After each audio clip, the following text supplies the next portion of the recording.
প্রশ্ন কবি রবীন্দ্রনাথ ঠাকুর। মাগো আমার ছুটি দিতে বল, সকাল থেকে পড়েছি যে মেলা।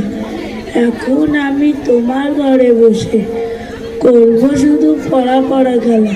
তুমি বলছো দুপুর এখন সব, না হয় যেন সত্যি হলো তাই। একদিনও কি দুপুরবেলা হলে বিকেল হলে মনে করতে না? আমি তো বেশ ভাবতে পারি মনে, সূর্যি ডুবে গেছে মাঠের শেষে। বাগদি বুড়ি চুবড়ি ভরে নিয়ে শাক তুলছে পুকুর ধারে এসে। আধার হলো আধার গাছের তলা, কালি হয়ে এলো দিঘির চর।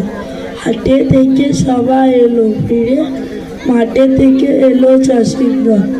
মনে কর না উঠল সাঁঝের তারা, মনে কর না সন্ধ্যা হলো যেন।